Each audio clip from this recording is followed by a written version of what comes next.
Assalamualaikum warahmatullahi wabarakatuh.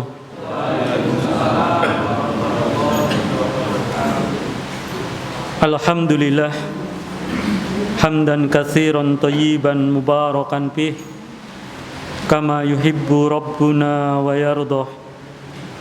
Asyhadu an la ilaha illallah wahdahu la syarika lah wa asyhadu anna Muhammadan abduhu wa rasuluh. Allahumma sholli ala Muhammad wa ala alihi wa ashabihi wa man tabi'ahum bi ihsan ila yaumil qiyamah. Ya ayyuhalladzina amanu ittaqullaha haqqa tuqatih wa la tamutunna illa wa antum muslimun. Ya ayyuhan nasu ittaqu rabbakumul ladzi khalaqakum min nafsin wahidah wa khalaqa minha zawjaha wa basa minhuma rijalan katsiran wa nisaa wattaqullaha alladzi tasaaluna bihi wal arham innallaha kana 'alaikum raqiba. Ya ayyuhalladzina amanu taqullaha wa qulu qawlan sadida yuslih lakum a'malakum wa yaghfir lakum dzunubakum wa may yuti'illaha wa rasulahu faqad faza fawzan 'azima. Amma ba'd. Ikhwani fillah rahimani wa rahimakumullah. Kita lanjutkan pembacaan kitab Syarah Aqidah Ahlus Sunnah wal Jamaah yang pada kesempatan sore hari ini kita masuk kepada pembahasan pilar-pilar ubudiyah. Di dalam ibadah sesungguhnya harus dilandaskan kepada 3 pilar, yaitu yang pertama adalah hub, yaitu kecintaan. Yang kedua adalah khauf, yaitu rasa takut. Kemudian yang ketiga adalah roja, yaitu harapan. Maksudnya di sini adalah bahwa setiap bentuk ibadah yang kita laksanakan harus ada 3 pilar ini, yaitu pilar kecintaan, pilar takut, dan harapan. Adapun yang pertama, yaitu berkaitan dengan hub, kecintaan, maka di dalam beribadah kepada Allah Subhanahu wa ta'ala harus dibangun di atas rasa cinta yang dibarengi dengan rasa rendah diri, ya, yaitu bentuk ketundukan, sebagai bentuk ketundukan yang dibarengi dengan rasa kecintaan. Kemudian rasa khauf, yaitu rasa cinta, juga harus dibarengi dengan rasa harapan. Kalau rasa cinta, hub tadi, dibarengi dengan rasa rendah, yang benar rendah hati atau rendah diri ya? Rendah hati mestinya ya. Yang benar adalah kalau terhadap orang mungkin bisa rendah diri, tapi kalau terhadap sama manusia, karena kita kan hamba, karena untuk merendahkan diri terhadap. Iya, kalau dikembalikan di dalam makna khudu, yaitu ketundukan dalam seluruh apa yang ada pada diri kita ketika kita menghamba kepada Allah Subhanahu wa taala harus betul-betul merendahkan diri kita. Merendahkan diri kita di hadapan Allah Subhanahu wa taala. Ya. Seperti itu. Sementara sisi lain yaitu sisi khauf harus dibarengi dengan harapan atau roja. Ibnu Qayyim rahimakumullah menggambarkan bahwa baina khauf wa roja, antara takut dengan harapan itu seperti dua sayap burung ketika sedang terbang. Kalau salah satu sayapnya itu rusak, maka tentu kita tahu seekor burung tidak bisa akan terbang dengan baik, bahkan tidak bisa terbang sama sekali. Maka baina khauf wa roja, antara rasa takut dengan harapan itu hendaklah seimbang bagi diri seseorang. Namun juga ada penjelasan. Kadang antara khauf dan roja ini ada yang lebih ditekankan, dikuatkan.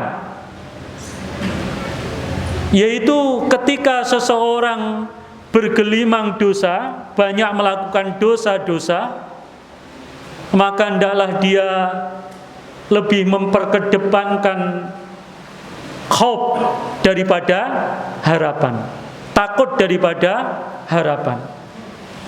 Ya. Tetapi ketika seseorang ingin mendapatkan rahmat dari Allah, akan menginginkan mendapatkan ampunan dari Allah, maka dia harus mengedepankan harapan akan diampuni oleh Allah Subhanahu wa taala. Namun secara umum, hadirin sekalian, baina khauf wa roja ini hendaklah ada dan seimbang pada diri seseorang. Ya.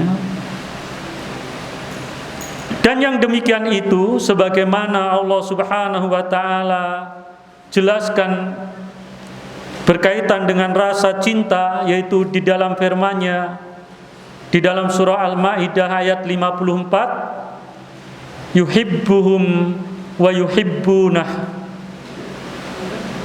Dia mencintai mereka, yaitu Allah mencintai mereka, dan mereka pun mencintai Allah Subhanahu wa taala. Ya. Jadi dalam ibadah harus ada kecintaan. Kemudian juga di dalam ayat yang lain Allah jelaskan, walladzina amanu asyaddu hubban lillah. Adapun orang-orang yang beriman, mereka sangat amat cintanya kepada Allah Subhanahu wa taala. Bahkan pernah kami sampaikan, kecintaan kepada selain Allah harus diukur dengan kecintaannya kepada Allah Subhanahu wa taala. Boleh seseorang itu mencintai kepada selain Allah, mencintai keluarga, mencintai suami, mencintai istri, mencintai anak, mencintai teman dan sebagainya, boleh. Tetapi kecintaan terhadap semua itu barometernya adalah kecintaan kepada Allah Subhanahu wa taala. Maka ketika kecintaan seseorang kepada selain Allah berbenturan dengan kecintaannya kepada Allah Ta'ala, maka seorang tersebut harus meninggalkan kecintaan kepada selain Allah tersebut demi cintanya, demi terwujudnya cintanya kepada Allah Subhanahu wa ta'ala. Misalnya seorang anak meminta sesuatu kepada bapaknya, bapak tentu ingin mendapatkan ingin mencintai anaknya dengan memberikan sesuatu yang ia inginkan. Tetapi manakala permintaan anak adalah dalam perkara-perkara yang bermaksiat kepada Allah, dalam perkara-perkara yang membawa dosa, maka harus tidak dipenuhi kecintaan tersebut. Karena apa? Berbenturan dengan kecintaan kepada Allah Subhanahu wa ta'ala. Ini ikhwani fillah azakumullah. Sehingga enggak bisa kemudian seseorang dengan berslogan cinta kemudian memberikan segala sesuatu yang diminta oleh yang dicintainya itu. Tidak bisa demikian. Karena nanti ini akan berbahaya, apalagi kalau permintaan itu sudah berkaitan dengan masalah kekufuran kepada Allah Subhanahu wa ta'ala. Ya. Misalnya seseorang yang melamar ahwat, ya, hewan, ingin menikahi seorang wanita, kemudian orang tuanya mempersyaratkan nanti ketika mau mantenan atau ijab kabul, kalian berdua datang ke kuburan simbah, ya, untuk meminta kepada simbah supaya diberi keselamatan, diberi keberkahan, diberi bisa menjadi pasangan hidup yang serasi begitu, ya. Kelihatannya bagus. Ya, kelihatannya bagus. Dan ini ada sebagian manusia yang meminta seperti itu. Karena dulu ada teman yang mau nikah dipersyaratkan seperti itu oleh calon mertuanya. Maka akhirnya apa? Akhirnya ya sudah, nggak jadi saja, nggak apa-apa. Masih banyak yang lainnya insya Allah, ya, belum jodohnya lah, tidak jodohnya, ya, tidak jodohnya. Maka tidak bisa kemudian kita ketika menghadapi kasus seperti itu, demi cintaku kepadamu, ya calon istriku, saya penuhi apa yang menjadi permintaan orang tuamu. Maka tidak bisa seperti itu. Karena kecintaan ini akhirnya menjadikan seseorang terjatuh ke dalam kekufuran kepada Allah Subhanahu wa ta'ala, terjatuh ke dalam kesyirikan, yaitu meminta dan berdoa kepada selain Allah Subhanahu wa ta'ala. Ya, ini. Jadi cinta harus diukur dengan apakah kecintaannya kepada sesuatu itu menjadikan Allah ridho atau tidak. Kalau Allah ridho, maka tidak mengapa, ya, memberikan sesuatu kepada sesuatu yang dicintai tersebut, ya. Tetapi kalau menimbulkan kekufuran, menimbulkan dosa dan seterusnya, maka tidak bisa seseorang kemudian berslogan atau berlandaskan cinta untuk memenuhi permintaan-permintaan yang ada. Kemudian berikutnya dalil tentang khauf wa roja adalah firman Allah Ta'ala di dalam surah Al-Anbiya ayat yang ke-90. Innahum kanu yusari'una fil khairat wa yad'unana raghaban wa rahaba wa kanu lana khashi'in. Sungguh mereka selalu bersegera dalam mengerjakan kebaikan dan mereka berdoa kepada kami dengan penuh harap dan cemas, dan mereka orang-orang yang khusyuk kepada kami. Ya. Di sini disebutkan raghaban wa rahaba, yaitu harap-harap cemas.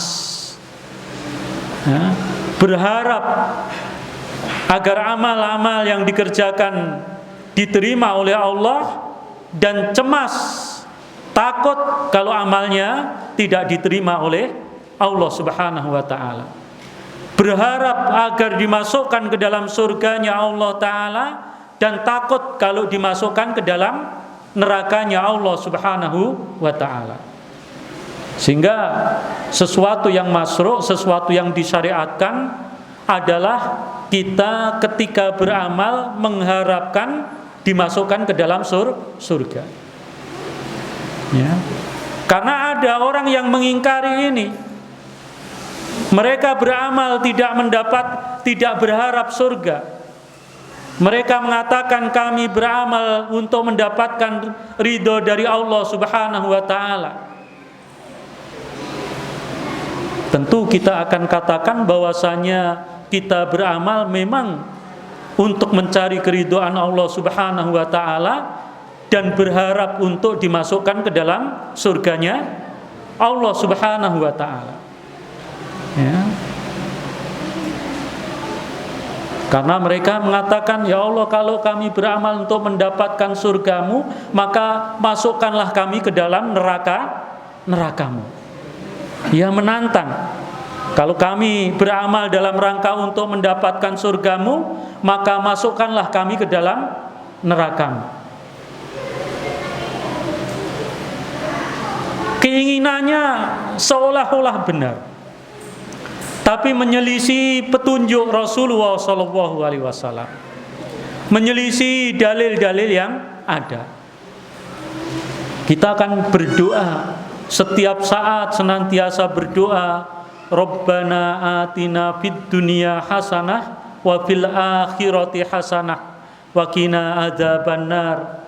Wahai Rabb kami, atina fid dunya hasanah, datangkan untuk kami kehidupan dunia yang baik, wa fil akhirati hasanah, dan kehidupan akhirat yang baik, wa qina adzabannar, dan jauhkanlah kami dari siksa api neraka. Kita minta. Rasulullah juga mengajarkan, Allahumma inni as'alukal jannah wa a'udzubika minan nar. Ya Allah, aku memohon kepadamu surga dan aku berlindung kepadamu dari neraka. Minta dimasukkan ke dalam surga dan dijauhkan dari siksa api neraka. Dan Rasulullah juga menjelaskan, kalau minta maka mintalah Jannatul Firdaus, yaitu surga Firdaus, yaitu surga tengahnya surga dan surga yang tertinggi. Ya.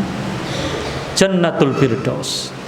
Ini petunjuk Rasulullah SAW supaya kita berharap meminta surganya Allah Subhanahu wa taala. Takut dimasukkan ke dalam nerakanya Allah Subhanahu wa taala. Jadi 3 hal ini merupakan pilar-pilar yang harus kita pahami.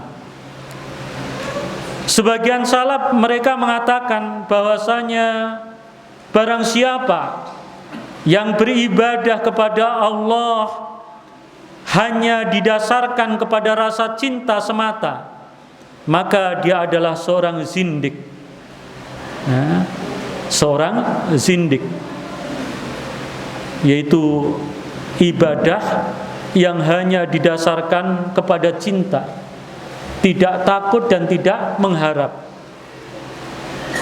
Ini dialamatkan kepada sekelompok sufi tertentu yang ekstrim, bahwa mereka di dalam beribadah hanya didasari pada rasa cinta semata, ya.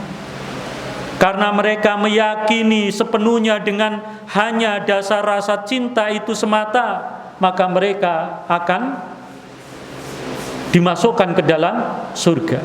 Tapi tidak pernah takut tidak pernah dibarengi dengan rasa takut dan tidak pernah dibarengi rasa berharap, takut dari neraka dan berharap surganya Allah Subhanahu wa taala. Mereka hanya berdasarkan cinta saja. Sing penting baik, enggak pernah takut ke amalnya ini diterima atau tidak. Maka orang-orang yang beribadah dengan cara ini, yang penting menurut mereka adalah, yang penting menurut saya baik. Soal diterima atau tidak itu bukan urusan kamu, ya, bukan urusan kamu. Sehingga orang-orang yang semacam ini kalau diingatkan dengan istilah bid'ah, mereka alergi, ya. Kalau diingatkan dengan perkara bahwa amalanmu itu tidak ada syariatnya, maka akan tertolak. Maka serta-merta mereka akan segera menjawab, kayak yang punya surga dan neraka itu kamu, ya. Kayak yang menentukan masuk surga dan neraka itu kamu, dan begitu seterusnya. Ya, akhirnya mereka beribadah sesuai dengan hawa nafsunya. Sehingga ada yang beribadah dengan cara menari-nari, beribadah dengan cara bernyanyi-nyanyi sebagaimana mereka tasabuh dengan orang-orang Nasoro, ya, yang beribadah dengan cara bernyanyi. Begitu. Nah, karena mereka meyakini ini adalah merupakan bentuk kecintaannya kepada Allah. Ini merupakan bentuk kecintaannya kepada Rasulullah SAW. Padahal apa yang ia kerjakan sama sekali tidak ada petunjuknya dari Nabi SAW. Padahal beliau sudah bersabda, man amila amalan laisa alaihi amruna bahwa raddun. Barang siapa mengerjakan suatu amalan yang tidak ada urusannya dari kami, maka akan tertolak. Ini ikhwani billah azakumullah. Adapun orang-orang yang beribadah hanya didasari pada rojak saja, yaitu harapan saja, mereka itu adalah orang-orang murji'ah. Orang-orang murji'ah. Orang-orang murji'ah itu adalah orang-orang yang beramal, ya, yang berbicara berkaitan dengan keimanan itu hanya berkaitan dengan hati saja, tidak berkaitan dengan amalan lisan dan amalan anggota badan. Sehingga mereka mengatakan yang penting atine, ya, sing penting hatinya. Ya, memang hati ini adalah sesuatu yang penting. Kalau hatinya baik, maka akan keluar ucapan yang baik dan akan keluar perbuatan yang baik. Inna bi jasadin mudghah idza saluhat jasadu kulluh wa idza fasadat jasadu kulluh ala wa hiya qalb.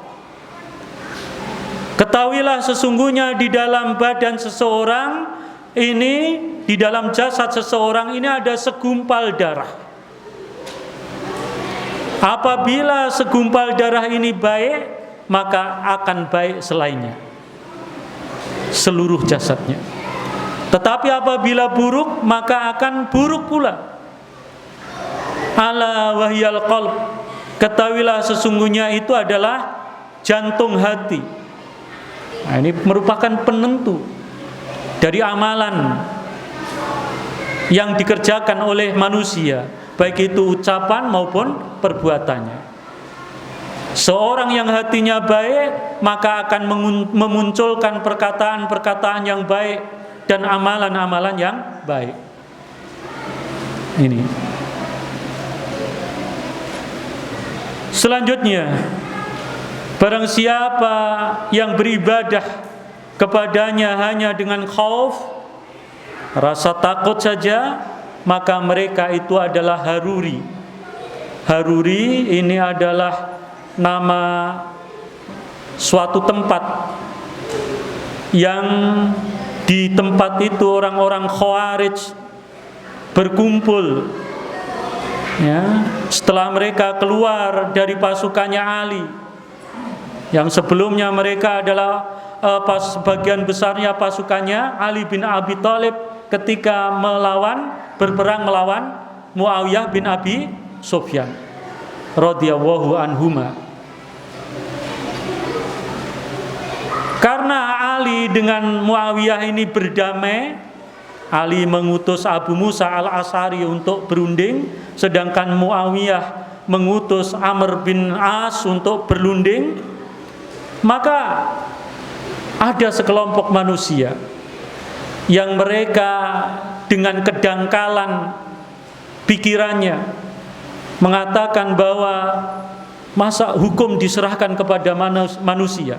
Maksudnya Ali telah menyerahkan hukum kepada Abu Musa, sementara Muawiyah menyerahkan kepada Amr bin As. Maka menurut mereka ini adalah bentuk kekufuran, karena mereka berdalil la hukmu illa lillah, tidak ada hukum kecuali hukum Allah Ta'ala. Ya, dia berdalil dengan ayat Al-Quran. Ya. Tapi maksudnya adalah sebuah kebatilan. Akhirnya mereka keluar menyempal dan berkumpul di suatu tempat yang namanya Harurah. Dan mereka juga dikenal dengan Firqah Haruri atau Khawarij. Ya. Lantas apa kaitannya dengan mereka beribadah hanya didasarkan kepada khauf saja, rasa takut saja, dinisbatkan kepada kelompok ini, yaitu kelompok Khawarij? Karena keyakinan yang dimiliki oleh orang-orang Khawarij ini yaitu takfirul muslimin. Mereka mengkafirkan orang-orang muslim yang melakukan dosa besar. Ya. Yang melakukan dosa besar. Pokoknya setiap dosa menurut pandangan orang-orang Khawarij ini akan menjadikan pelakunya itu akan masuk di dalam neraka dan kekal di dalam neraka. Ini firqah Khawarij, pandangan mereka, keyakinan mereka tentang pelaku dosa besar. Maka mereka mengkafirkan orang-orang yang melakukan dosa besar. Pelaku zina dikafirkan, perampok, pencuri, meminum khamr oleh mereka karena ini termasuk al-kabair, dosa-dosa besar, maka mereka kafirkan. Mereka meyakini bahwa semuanya akan kekal di dalam neraka. Hal ini berbeda dengan keyakinan ahlu sunnah wal jamaah, yang mereka itu tidak mengkafirkan pelaku dosa besar dan tidak menyebabkan dosa besar itu kekal di neraka. Kalau ahlu sunnah memang meyakini bahwa pelaku kesyirikan itu kufur. Nah, sebagaimana kemarin kita bahas bahwa syirkul akbar itu menyebabkan seseorang keluar dari Islam. Tetapi kalau tidak merupakan kesyirikan, bentuknya adalah dosa-dosa besar, maka tidak dikafirkan. Dan mereka keadaannya di yaumil kiamah nanti tahta masyiatillah, di bawah kehendak Allah Subhanahu wa ta'ala. Kalau Allah menghendaki diampuni, maka dia mendapatkan ampunan, tidak dimasukkan ke dalam neraka.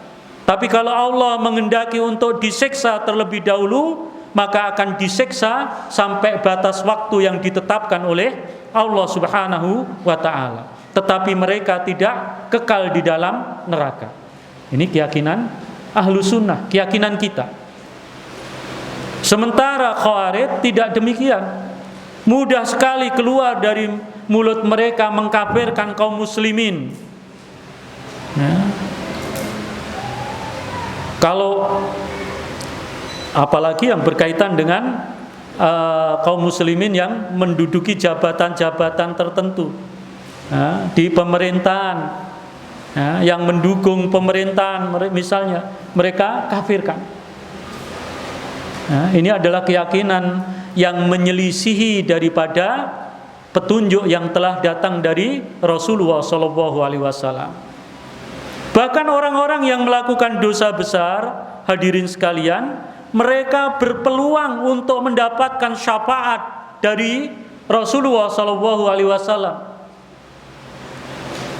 Ya, karena beliau SAW bersabda, syafaati li ahlil kabair, syafaatku untuk orang-orang yang melakukan dosa besar, tapi bukan kesyirikan. Kalau kesyirikan tidak akan mendapatkan syafaat. Beliau menyampaikan syafaatku untuk orang-orang yang melakukan dosa besar. Baik itu berupa syafaat beliau yang berupa seseorang yang mestinya berhak untuk dimasukkan ke dalam neraka karena dosa-dosa yang dilakukan, maka setelah mendapatkan syafaat dari beliau, orang ini tidak jadi dimasukkan ke dalam neraka. Atau syafaat beliau yang berupa orang yang sudah dimasukkan ke dalam neraka, kemudian mendapatkan syafaat dari beliau, akhirnya dientaskan, diangkat dari neraka dan dimasukkan ke dalam surga. Karena ini merupakan cakupan dari syafaat yang dimiliki oleh Nabi kita Shallallahu Alaihi Wasallam, Rasul-Rasul yang lainnya. Sementara orang-orang Khawarij tadi, orang-orang Haruriyah, mereka tidak mempunyai keyakinan yang seperti itu, sehingga agama mereka diliputi dengan rasa takut dan senantiasa menakutkan, ya, menakutkan. Mereka akan menghabisi orang-orang yang berseberangan dengan mereka, baik itu dengan secara fisik, artinya dibunuh, sebagaimana sahabat Khobab, yaitu ketika ketemu dengan kelompok orang Khawarij ini. Orang Khawarij bertanya, apa yang kamu dengar dari bapakmu, dari Rasulullah SAW? Kemudian sahabat ini memberikan jawaban bahwa akan terjadi fitnah, maka orang yang duduk lebih baik daripada orang yang berdiri, orang yang berdiri lebih baik daripada orang yang berjalan, orang yang berjalan lebih baik daripada orang yang berlari. Karena merasa tersindir, ya, merasa tersindir, orang Khawarij yang tadi tanya tadi, akhirnya sahabat Khobab ini dibunuh oleh mereka, termasuk istrinya yang ketika itu sedang mengandung, dibunuh oleh mereka. Ini sifat mereka, jadi keras terhadap kaum muslimin, tetapi mereka dalam sebuah riwayat sangat lemah lembut terhadap ahlu authan, yaitu kepada para penyembah berhala. Ya. Ini wanibillah azakumullah. Oleh karena itu, barang siapa yang beribadah kepadanya dengan khub wa khauf wa roja, maka ia adalah seorang mukmin muwahhid, seorang mukmin yang mentauhidkan Allah Subhanahu wa taala. Ini. Jadi 3 hal tadi, ya, merupakan prinsip yang harus kita pegang. Ya, jangan sampai salah satunya hilang dari kita. Karena kita itu tidak tahu ibadah kita diterima atau tidak oleh Allah. Kita tidak tahu. Ya, salat kita tadi diterima atau tidak, kita tidak tahu. Maka kita harus takut. Jangan-jangan salat saya tidak diterima. Tapi bersamaan dengan itu juga berharap semoga amal salat kita tadi diterima oleh Allah Subhanahu wa taala. Yang kesemuanya itu kita landasi dengan perasaan kecintaan di dalam ibadah. Tidak karena terpaksa, Nah, saya sholat terpaksa, sebetulnya anyel ya itu. Tapi pekewo sama mertua saya ya sholat. Nah, atau pekewo sama mantu saya ya ikut sholat. Nah, ya mungkin awal-awal seperti itu. Tapi teruslah orang yang demikian itu jangan membiarkan perasaan ini berlarut-larut di dalam dirinya. Karena memang ada seseorang itu. Karena awalnya belum pernah merasakan manisnya orang beribadah. Ya. Tonggone kok do ning masjid kabeh, aku nek gak ning masjid pekewuh, ya, pekewuh. Akhirnya ikut ke masjid ya. Pertama seperti itu karena kondisi awalnya seperti itu ya nggak apa-apalah. Yang penting datang ke masjid. Ya, jangan kemudian kita yang sudah rajin ke masjid misalnya, rajin menuntut ilmu, kemudian kita cela atau kita cemooh orang yang seperti itu, jangan. Tapi justru kita dekati, kita bombong, kita support, kita motivasi, kita ajak terus sehingga betul-betul dia merasakan kenikmatan, kelezatan di dalam melaksanakan ibadah. Ya, karena kadang-kadang ya butuh seperti itu, butuh latihan kepada kita, ya, butuh latihan untuk melaksanakan ini. Awalnya kok berat misalnya mau bersedekah, awalnya itu berat awal, bisa juga seperti itu. Golek duit itu angel-angel, direwangi adus keringet paribasane, kok diberikan begitu saja, kan eman begitu. Ya. Awalnya memang bisa seperti itu, tapi karena mungkin wah kok koncone do infak, akhirnya infak sedikit, lama-lama ikut lagi, dan dia kemudian merasakan nikmatnya melaksanakan infak, ketentraman hati, kemudian keberkahan hartanya dia rasakan, bisa seperti itu. Ya, seperti itu bisa dialami oleh seseorang. Enggak mungkin seseorang tiba-tiba dalam kondisi puncak keimanan. Kadang-kadang perlu latihan. Melaksanakan ibadah juga begitu. Ya. Kalau misalnya sholat sunnah rawatib misalnya, kalau belum terbiasa ya abot 4 rakaat sebelum duhur, sesudah duhur 2 rakaat, kemudian kalau mau sebelum asar juga bisa 4 rakaat, kemudian sesudah maghrib 2 rakaat, sesudah isya 2 rakaat, sebelum subuh 2 rakaat. Ini kalau belum terbiasa ya abot.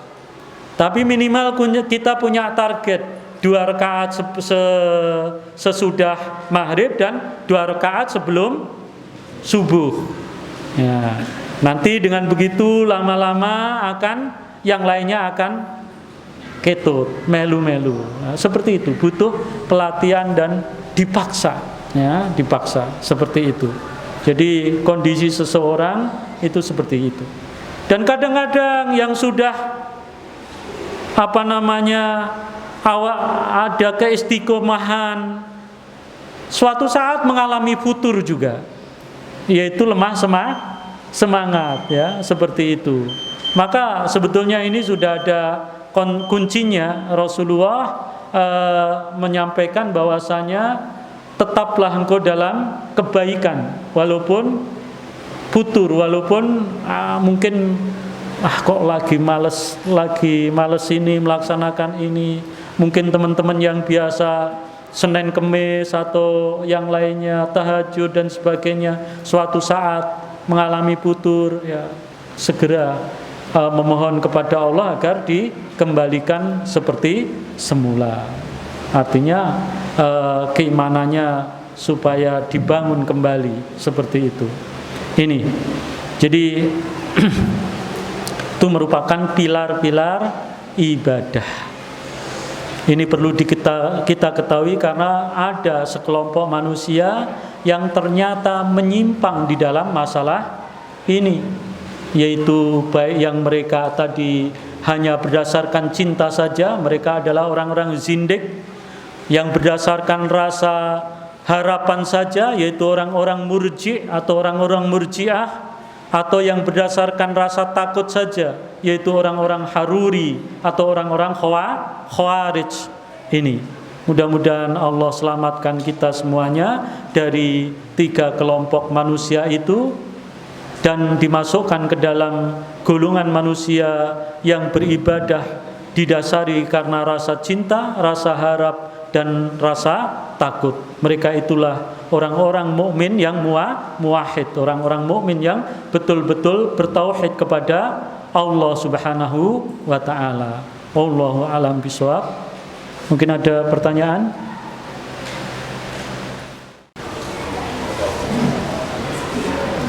Bismillah, alhamdulillah. Ada pertanyaan berkaitan dengan ada teman atau saudara kita sama kaum muslimin yang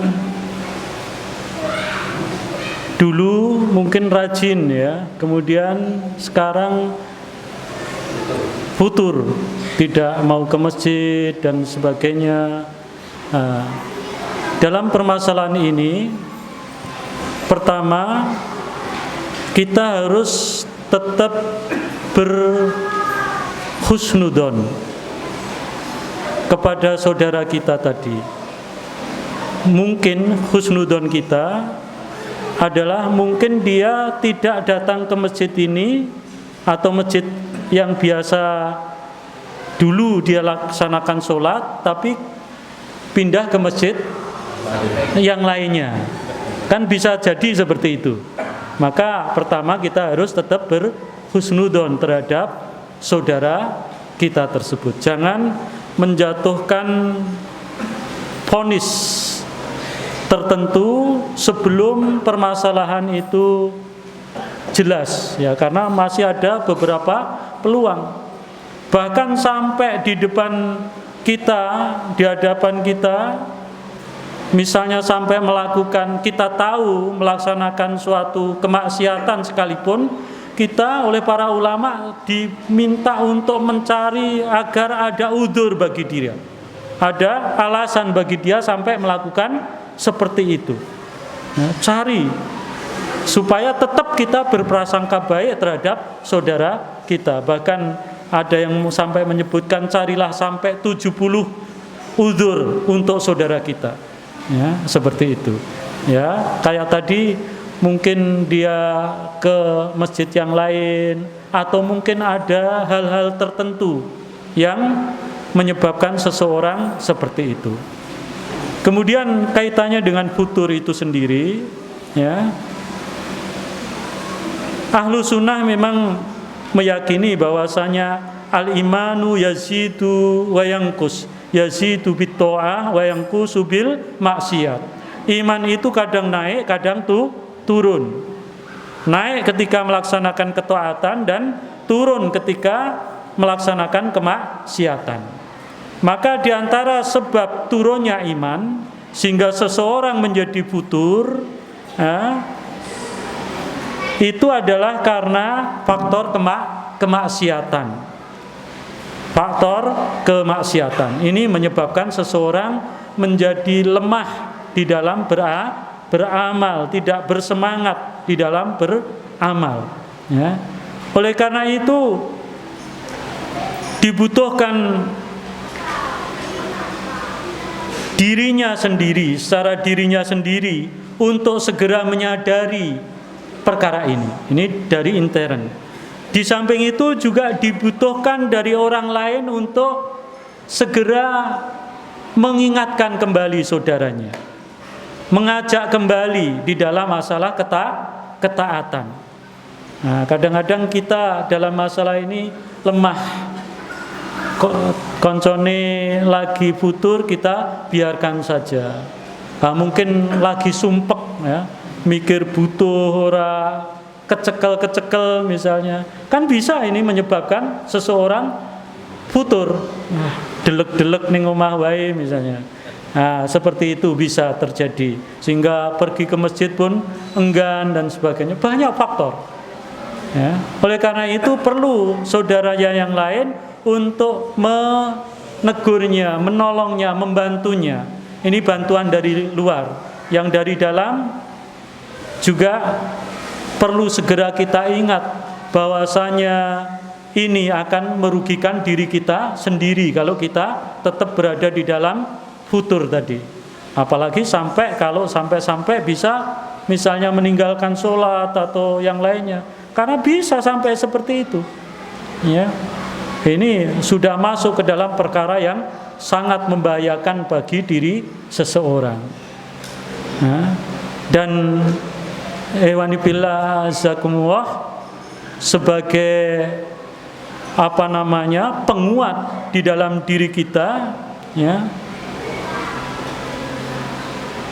di dalam menghadapi futur ini adalah sabda Rasulullah SAW, innamal a'malu bil khawatim.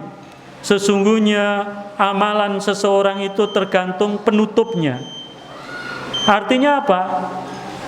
Dengan mengingat hadis ini, ya, amalan seseorang itu tergantung penutupnya. Dengan mengingat hadis ini, seseorang itu takut, kalau saya putur ke sini, saya biarkan terus ada dalam diri saya, lah kalau saya mati dalam keadaan seperti ini akan repot, akan rugi diri kita.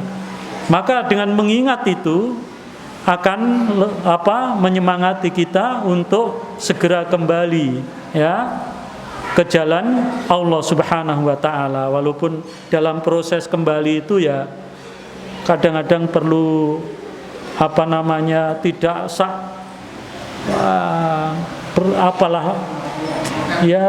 tidak meroket ya, tapi ya butuh waktu pelan-pelan, ya. Dalam membimbing diri kita, membimbing orang lain itu butuh waktu, ya, butuh waktu. Jangan tergesa-gesa, ya, jangan tergesa-gesa.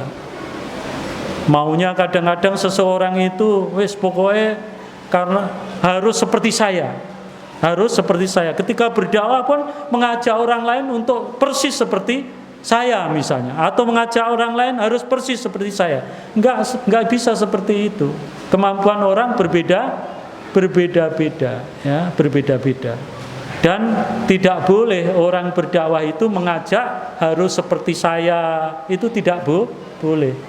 Kita berdakwah itu adalah mengajak manusia ke jalannya Allah Subhanahu wa taala, ya.